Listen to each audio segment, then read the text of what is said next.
Billson with you, Tri-City Sports Now. Don't forget, you can also listen online at www.jetbroadcasting.live. I guess www.jetbroadcasting.live. Not .com, not .org, not .net, .live.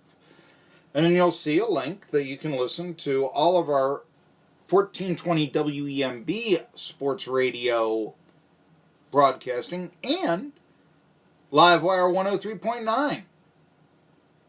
The news station. You want a sports update 24/7 on 15 after the hour or 15 till? You get it from 103.9. That's Livewire 103.9 on the FM. We also have daily sportscasts throughout the day, as you know, so you heard one of them right there where they're talking about ETSU opening up against Shorter and all of the like of that. But the big college football news for my money yesterday came out of Big 12 media days.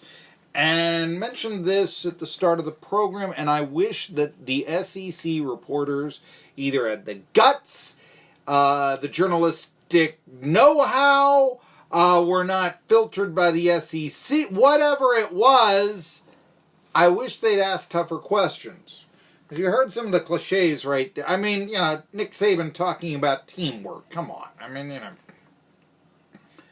But Tom Herman had something to say. He was the young generation, right? Hey, he's a monkey. Well, Mike Nesmith was from Texas, too, so, Texas coach Tom Herman says players should be able to be compensated because during the Big 12 media days in Arlington, Texas, Herman expressed support for players financially benefiting from our program's success. Brett Murphy, the famous college football reporter, had this to tweet out. Tom Herman on players' likeness image compensation, like is a bill right now in California. The NCAA doesn't want it. I think that if the NCAA holds tough on this and that California passes the law, which I think that they will, you know what? Those days of chanting SEC, SEC, SEC, saying we're the best conference, I know. Because I'm not so sure that San Diego State won't then in the future be the 5th best college football program in the country. Or Florida State, or not Florida State, or Fresno State, forgive me. Or San Jose State, or somebody like that. Because I think the top 4 will be Southern California, UCLA, Stanford, and California. Even though what I said before about A&M and California, but this is the way it stands right now. I think I called California Berkeley. That's the alternative identification. But here's the deal. You take a look at Tom Herman down there at Texas, and they make more money. They bring more in with that Longhorn network than anybody else. How do you work that to your advantage? Well, it's like I say that Tennessee ought to do. There you go. Hey, give a little bit out. Shovel it around. Oh, you're a 5-star prospect out of, I don't know, Ohio. Well, Tennessee's not going to get that guy. He's going to go to Ohio State the way it is right now until, hey, we can give you a little more coin. You come to Tennessee. Yeah. See what I'm saying? Now, here we go. The circumstance comes out that, yes, Herman has been saying this. California has legislation that is talking about the players should be able to make money off their likeness or do something like a car ad, which, by the way, Steve Forbes does over at ETSU, but Jerome Rodriguez cannot do. Tell me how that works again. Anyway, California is reportedly, they've got the bill, it's still going through. It hasn't been voted on, but they're still processing it. And the NCAA has threatened to ban the entire state of California from championships if it is implemented. You know what then happens? Here's what I'd do. You have a California championship. And that'll be worth more than the NCAA championship. If the NCAA really wants to stick to its guns, I've made an entire comment about this, because if I can make money in California and I'm a 5-star athlete, and that's where I can make money, I can't do it at Tennessee. I can't do it at Notre Dame. I can't do it at Ohio State. I can't do it at Florida State. Where do you think I'm going to go play football at? Oh, I'm going to go to Southern California. I'm going to go to Cal. I'm going to go to San Jose State out of you if you can make coin there and you can't at another place. And that's what might shape up if the NCAA really wants to stick to its guns. There are some people that say they won't. I think the NCAA has a tendency to stick to their guns, but instead of raising them up, they just shoot themselves in the foot. Now, Herman, and here's the deal. Remember, Texas A&M, that's a great rivalry for one of the reasons why I think that UNCA and ETSU should play each other, because Asheville and Johnson City, only an hour apart, but more than an hour away culturally. Asheville very liberal, Johnson City really conservative.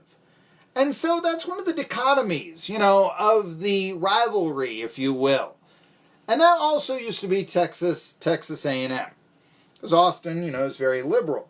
Austin likes change. And so it makes a lot of sense that the Texas Longhorns coach is talking about compensating the players, at least their likeness of not paying them outright, at Big 12 Media Days. You'd think that if the ball was going to get rolling, it would be from a place like Texas.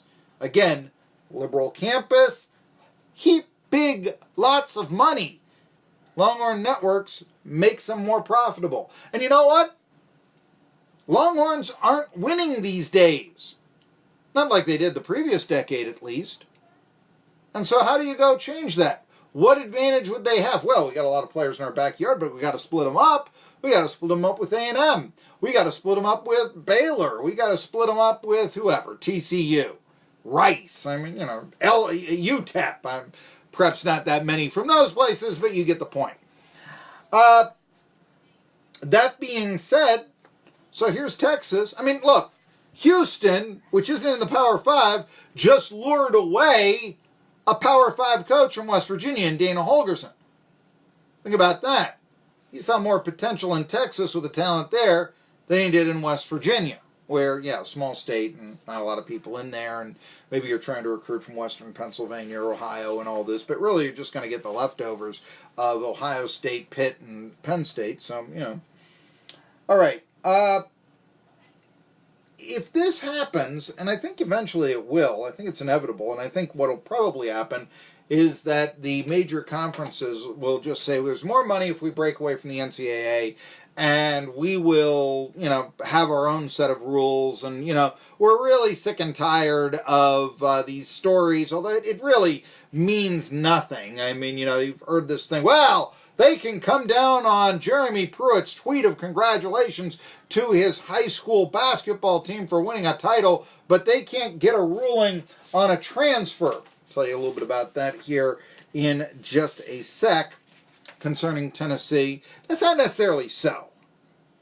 Because they're not punishing. It's against the rule, but it's like, don't spit on the sidewalk. Even if you do it in front of a cop, he's probably not going to haul you in the cuffs. It's a rule, but it's sort of like, don't walk on a grass. Well, just don't do it again. It's a rule like,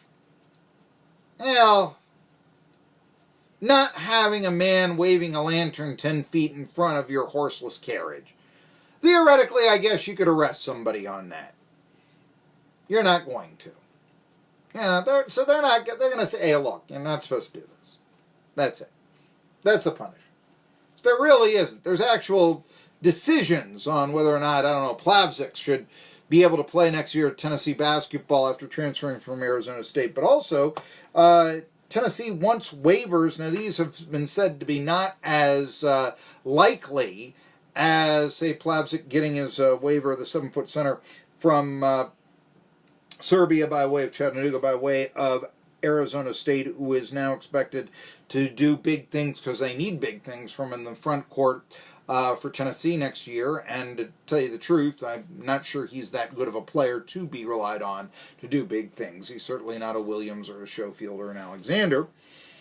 But regardless, let's go back to football here. Tennessee is still waiting to hear from the NCAA about waivers that would allow transfers Aubrey Solomon and D'Angelo Gibbs to be eligible immediately. Here's the deal. You hear some people, though, start saying things like, they can come out with an immediate ruling on a tweet from Jeremy Pruitt. Well, really what they did is they said, don't worry about it. But this they're looking into. The idea, the flip side being, they can't come up with something important like if Solomon and Gibbs can play for the Vols next year. Well, the thing is, it's just a media story on that. Isn't the NCAA stupid? It's against the rule. They had to do a self-violation. Tennessee's not getting in trouble because Pruitt sent a tweet out. Congratulations to a high school basketball team.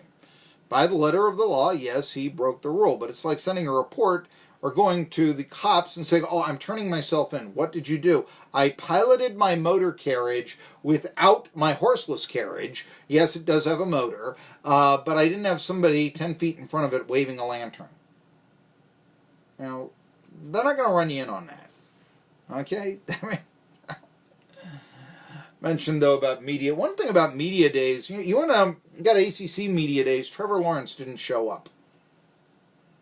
You know, say what you will, but I wonder about Dabo Swinney if he's going to wear out his welcome before too long. I really do. And the reason why is, Dabo's been one of these guys, don't pay the players, I'll quit college football if you start paying the players. And you want to talk about being overbearing and controlling too much. You can't bring Trevor Lawrence to ACC media days, and you make a comment like, I'll get out of college football if we start paying the players. Boy, that's somebody who does not know how he's going to adapt to change. And change is inevitable. And I hate it in baseball. I really do. I just, tell you true change in college football, I'll tell you what I'd like to see him implement more pro rules. Hash marks sorted together to improve the passing game. I'd like to see the timing rules because they talk about the pace of play in baseball, but college football is, I think, even worse. That Tennessee-Texas A&M game took more than 5 hours to play. Or less time than Yankees 17, Red Sox 13 that was so criticized. Think about that. All right, when we come back, hey, LeVar Ball is in the news again. There's a surprise. And so are the Kardashians, or at least the Jenners. And I'll tell you about that. Yes, we go Hollywood.